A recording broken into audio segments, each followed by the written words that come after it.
Ladies and gentlemen, Season of the Chosen is right around the corner, bringing with it 3 newish strikes, a new story thread, armor that looks, well, that's up to you, and a new activity called Battlegrounds, amongst other things. And Bungie has relayed the message that they're going to be adding more than 25 new or reissued weapons back into the loot pool.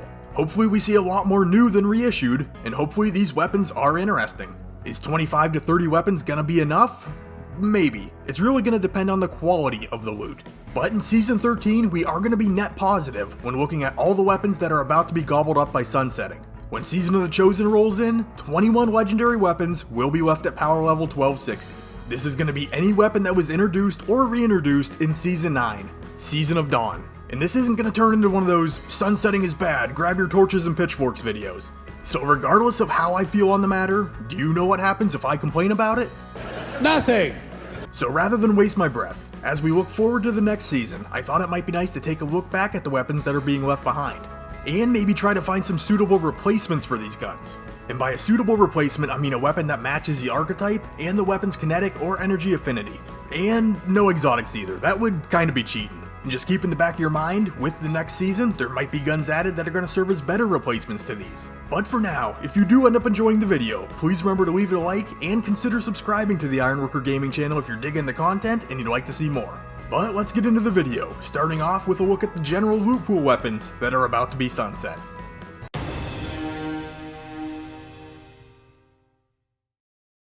Alright, something that I forgot to mention in the intro was any of these weapons that are being sunset could potentially be reintroduced. So if 2 or 3 seasons down the road, one of these weapons resurfaces, don't come back and yell at me. Or do, I honestly don't care. But here's our general world legendaries that are about to get shelved. And all of these were recycled weapons from Destiny 2 Year 1. Hawthorne's Field Forge lightweight frame shotgun, Old Fashioned, a kinetic adaptive frame hand cannon, Uriel's Gift, an arc precision frame auto rifle, Last Hope, an arc burst fire adaptive sidearm, Moss Epoch, an arc aggressive frame rocket launcher, and Alatha FR4, a solar high impact fusion rifle. For Hawthorne's, there is no 1-to-1 comparison available in the kinetic slot as of right now. Toil and Trouble and Astral Horizon are kinetic spread shotguns, but they are aggressive frames. If you're willing to look to the energy slot though, you can find the CQC-12, although it only has 1 more season left on it. But the Xeno class, which was introduced in Season of the Hunt, does have a lot of life left on it still. With Old Fashioned, Dire Promise is probably your most direct replacement. But Waking Vigil will be making a return next season in the energy slot. Just something to keep in mind. With Uriel's Gift in the energy slot, you're gonna have to move up an archetype and go with something like Gnawing Hunger or the Summoner.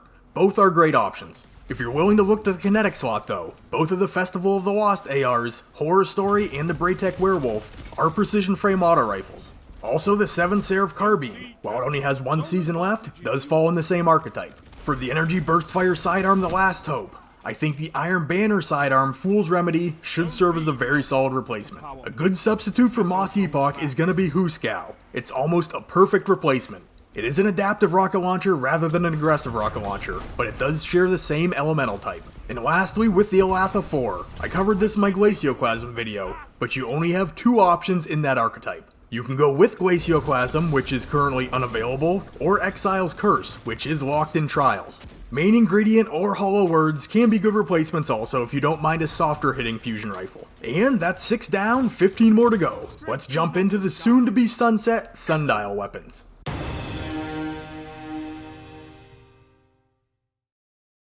Alright, for these weapons, just so the video flows a little bit better, I'm actually going to break it down into 2 sections. I'll hit what I consider to be the main Sundial weapons first, and then I'll catch what I've always referred to as the secondary Sundial weapons in the next section. So we have Steel Feather Repeater, a rapid-fire kinetic auto rifle, Patron of Lost Causes, a kinetic lightweight frame scout rifle, Breachlight, a kinetic 2-round burst sidearm, Gallant Charge, a solar high-impact fusion rifle, Martyr's Retribution, a solar waveframe grenade launcher, and Line in the Sand, a heavy linear fusion rifle, will all be sunset. Starting out with Steel Feather Repeater, one of my all-time favorite auto rifles, its closest kinetic counterpart is going to be the Forward Path from Iron Banner. This is an adaptive auto rifle though. There are a couple rapid-fire auto rifles in the energy slot though.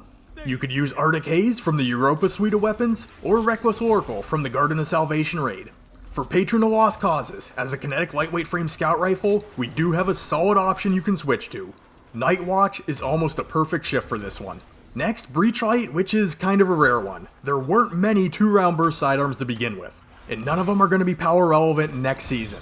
I think the best switch here again is going to be to Fool's Remedy. While not a perfect match, it is an option. With Gallant Charge being a high impact fusion rifle, here again, Glacioclasm and Exile's Curse are going to be your most similar choices.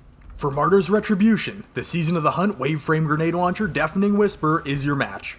It is Void Elemental, but it is a solid option, and it's the only other Waveframe Grenade Launcher that has ever existed. Last up, Line in the Sand. Here again, we can look to the Wrathborn Hunt loot pool and grab Corsair's Wrath. I don't think you're going to find a roll on this one that's going to throw your damage up quite as high as a firing lined Line in the Sand, but linear fusion rifle options are a shade limited currently. But let's keep things moving and roll into our second batch of Sundial weapons.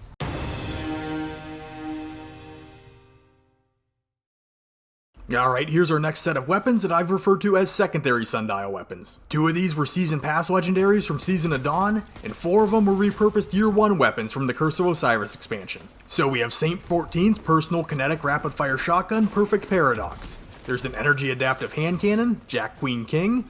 Infinite Pass 8 is a lightweight frame pulse rifle. Traveler's Judgment is a 3-round burst adaptive sidearm. We have Trophy Hunter, an aggressive void sniper rifle. And Pyroclastic Flow, a precision frame solar rocket launcher.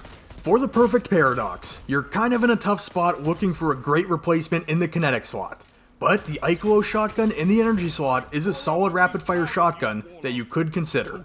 With Jack Queen King, as I mentioned earlier, Waking Vigil is coming back in Season 13. They're both arc, they're both adaptive. This is going to be your best replacement. Infinite Pass, being a lightweight frame energy pulse rifle, is in a tight spot. My suggestion would be to take a look at Last Perdition or the JN7. Both are adaptive pulse rifles, but they do sit in the energy slot. Last Perdition has a little bit more life on it, but they're both solid options. To replace your Traveler's Judgment, just like with Last Hope and Breachlight, I'd take a look at Fool's Remedy from Iron Banner. The Trophy Hunter Sniper Rifle, being an aggressive energy sniper, is a rare bird, and there were very few of these ever in the game. Currently, there is no real power relevant direct comparison. If you want to stick in the energy slot, you might want to take a look at Adored.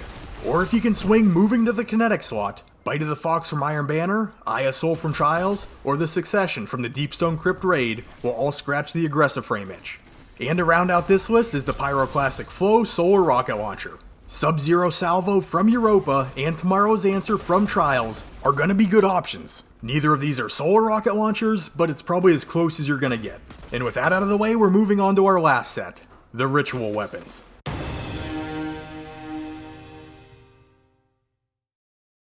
So here's the last set of weapons that we have to look at, and this, in a sense, kind of marks the end of an era.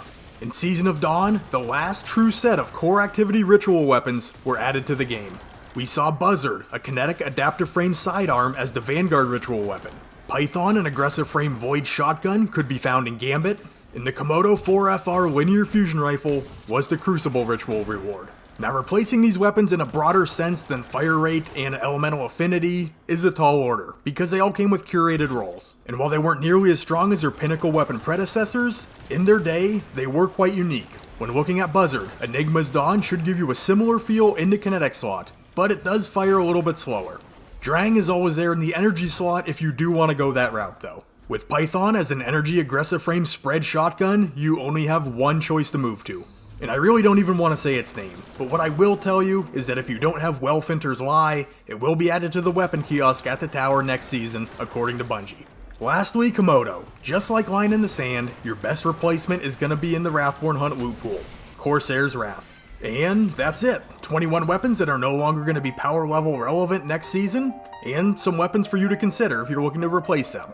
But do keep in mind though, that these weapons aren't exactly going away. You can still pull them out and plink around with them in baseline content, and you're still going to be able to use them with no issue in standard Crucible game modes. The only place they're going to be lagging behind is Trials and Iron Banner. So if one of your favorite weapons is on this list, don't feel the need to trash it. I've always had a lot of fun in PvP digging through my vault and pulling out old weapons that I haven't used in quite a while. So while these weapons may be left behind, they're not dead. And one last thought, as we start diving into Season 13, I hope that this video becomes useless. I hope that these 25 to 30 weapons that we're going to be getting are awesome, interesting, and plug a lot of holes. If people aren't immediately inclined to run to their vaults and pull out past seasons' weapons, I think that's going to be a win for the loot pool. Do I think this is going to be the case for every weapon class and archetype? Absolutely not. But hey, here's the hoping. But if you did enjoy this video, please remember to leave it a like and consider subscribing to the Ironworker Gaming channel to catch more Destiny 2 content as we move into Season of the Chosen. To catch me live, I will occasionally be streaming right here on YouTube. And to contact me, you can look for Ironworker814 on Twitter, join our channel Discord, link will be in the description, or drop a comment down below and I will do my best to get back to you. And with all that being said, I'd like to thank you for taking the time out of your day to check out this video. You guys are awesome, and I will catch you on the next one.